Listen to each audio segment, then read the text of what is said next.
സഖാവ് വത്സൻ പരാളി അശ്വസംഘത്തിൽ സംസ്ഥാന സെക്രട്ടറിയാണ്, പാർട്ടി സംസ്ഥാന കമ്മിറ്റി അംഗമാണ്. സഖാവിനെ ഹാർപ്പം ചെയ്യുന്നതിന് വേണ്ടി സഖാവ് കെ മോഹൻദാസ്.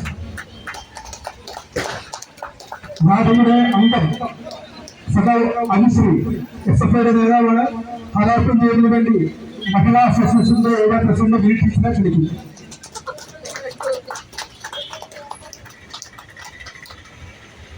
ഇവിടെ പ്രിയപ്പെട്ട സഹോദരി സഹോദരന്മാരെ, സഖാക്കൾ, സ്വാഗത പ്രസംഗത്തിൽ സൂചിപ്പിച്ചതുപോലെ 24ാം പാർട്ടി കോൺഗ്രസിന്റെ മുന്നോടിയായിട്ടുള്ള നമ്മുടെ പാർട്ടിയുടെ സംസ്ഥാന സമ്മേളനം 6-ാം തീയതി മുതൽ 9 വരെ കൊല്ലത്ത് വെച്ച് സംഘടിപ്പിക്കപ്പെടുകയാണ്. സംസ്ഥാന സമ്മേളനത്തിന് സമാപനം കുറിച്ചുകൊണ്ടുള്ള പൊതുസമ്മേളനം നടക്കുന്ന കൊല്ലം ആശ്രാമം മൈതാനത്തെ സീതാറാം യെച്ചൂരി നഗറിൽ ഉയർത്തുന്നതിനുള്ള രക്തപതാകയാണ് മിനിഞ്ഞാന്ന് വൈകുന്നേരം അനശ്വരരായ കയ്യൂർ രക്തസാക്ഷികൾ മഠത്തിൽ അപ്പുവിൻ്റെയും ചെറുകണ്ടൻ്റെയും കുഞ്ഞപ്പൂവിൻ്റെയും അബൂബക്കറിൻ്റെയും സ്മരണകളിലപ്പുള്ള തേജസ്വിനി തീരത്തെ രക്തസാക്ഷി മണ്ഡപത്തിൽ വെച്ച് CPIM സംസ്ഥാന സെക്രട്ടറി സഖാവ് MV ഗോവിന്ദൻ മാസ്റ്റർ ഞങ്ങളെ ഏൽപ്പിച്ച് കാസർഗോഡ്, കണ്ണൂർ, കോഴിക്കോട്, മലപ്പുറം ജില്ലകളിലെ പര്യടനം പൂർത്തിയാക്കി അല്പം മുമ്പ് പുലാമന്തോൾ വെച്ച് പാലക്കാട് ജില്ലയിൽ പ്രവേശിച്ച് ഇപ്പോൾ ഇവിടെ ഒപ്പം എത്തിച്ചേർന്നിരിക്കുന്നു. ഈ ജാഥയുടെ ഇന്നത്തെ സമാപനം വൈകുന്നേരം തൃശ്ശൂരിൽ വെച്ച് നടക്കും. തുടർന്ന് 2 ദിവസം കൊണ്ട് വിവിധ ജില്ലകളിൽ പര്യടനം പൂർത്തിയാക്കി 5-ാം തീയതി വൈകുന്നേരം കൊല്ലത്ത് പൊതുസമ്മേളന നഗരിയിൽ ഈ പതാക എത്തിച്ചേരുകയും പതാക ഉയർത്തുകയും ചെയ്യും. CPIM സംസ്ഥാന സമ്മേളനം പാർട്ടി മെമ്പർമാരെയും അനുഭാവികളെയും സംബന്ധിച്ച് മാത്രമല്ല, ഒരു വേള രാഷ്ട്രീയമായി ഇടതുപക്ഷത്തോട് തന്നെ വിയോജിപ്പ് ഉള്ള ജനവിഭാഗങ്ങളിൽ പോലും അതീവ ശ്രദ്ധയും ഗൗരവവും നൽകുന്ന ഒന്നായി സംസ്ഥാന സമ്മേളനം മാറിയിട്ടുണ്ട്.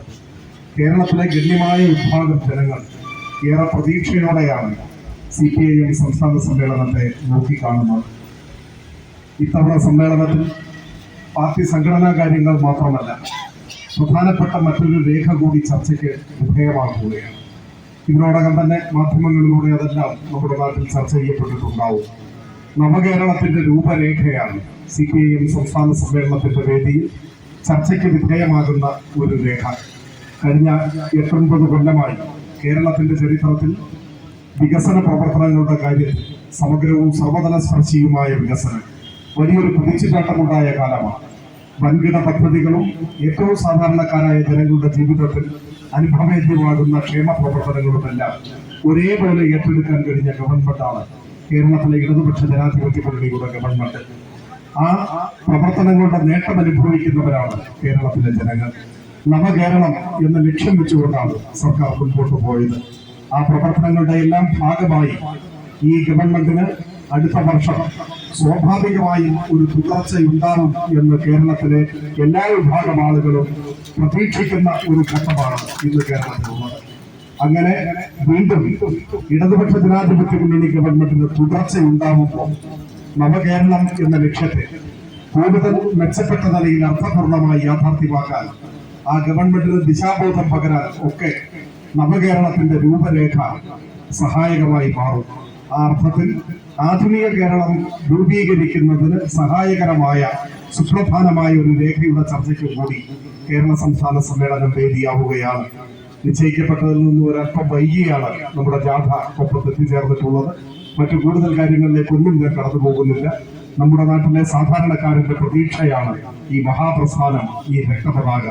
നമ്മുടെ നാടിന്റെ നാളെയെ കരുതി സംസ്ഥാന സമ്മേളനത്തിന് ശേഷവും CPIM നേതൃത്വം കൊടുക്കുന്ന പ്രചരണ സമര പരിപാടികളിലെല്ലാം വർദ്ധിത വീര്യത്തോടെ പങ്കെടുത്തുകൊണ്ട് കൂടുതൽ നല്ലൊരു കാലം, നല്ലൊരു ലോകം കെട്ടിപ്പടുക്കാൻ നമുക്ക് കൈകോർത്ത് നിൽക്കാം എന്ന് മാത്രം ആശിച്ചുകൊണ്ട് നിങ്ങൾ ഇവിടെ നൽകിയ നട്ടുച്ച സമയത്താണ് ഒപ്പം എത്തിച്ചേർന്നിട്ടുള്ളത്.